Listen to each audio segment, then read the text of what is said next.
Paul sir ఎవరనో చెప్పిస్తాడంట ఉల్లా సారుగా మధ్య ఎలక్షన్ల commission సార్లతోని ఫుల్గా లొల్లి పెట్టుకున్నాడు. మళ్ళీ ఇప్పుడేమో నేను గనక చెప్పిస్తే సర్వనాశనం అయిపోతారు అందరూ అని అంటున్నాడు సారు. అసలు సార్ ఇంతకీ ఎవరిని చెప్పిస్తా అంటున్నాడు? ముచ్చట ఏమై ఉంటుందో ఓ మాల్క మీరే చూడుండ్రి.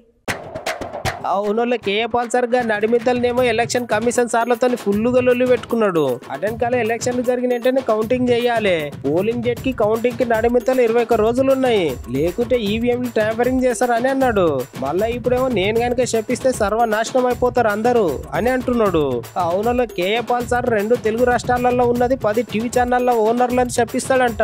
సార్ గా టీవీ ఛానల్ ఓనర్ల మీద మస్తు గరంగా ఉన్నాడు. ముచ్చట ఏంటంటే మిగతా లీడర్లకు ఇచ్చినంత కవరేజ్ సార్కి ఇస్తలేరంట.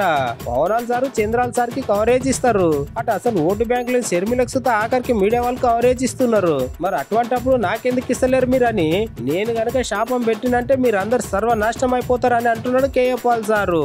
మీడియా ఓనర్స్ గమనించండి, నేను శపించానంటే మీరు మీ కుటుంబాలు నాశనం అయిపోతాయి.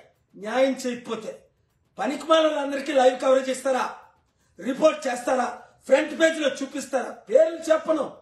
దేవుడు మీ కుటుంబాన్ని సర్వనాశనం చేయకపోతే నా పేరు కేఏ పాల్ కాదు. ఏ మీ కులంలో పుట్టలేదని నన్ను ఇలా చూస్తున్నాడు? ఆ ప్యాకేజ్ టార్గెట్ ఇస్తా డే అండ్ నైట్ ఇస్తారా? ఒక్క పని చేయని మోదీకి డే అండ్ నైట్ ఇస్తారా?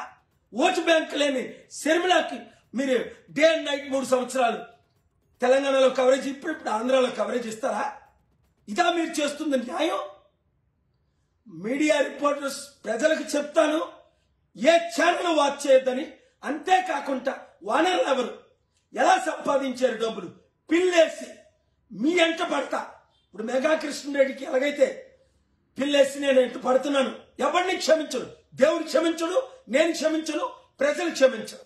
ఇప్పుడైనా బుద్ధి తెచ్చుకొని న్యాయం చేయండి. కనీసం అందరికి ఇచ్చినట్టు మాకు కూడా కవరేజ్ ఇవ్వండి, లేదా దేవుని ఉగ్రతకు పాల్పడండి. చరిత్రహీన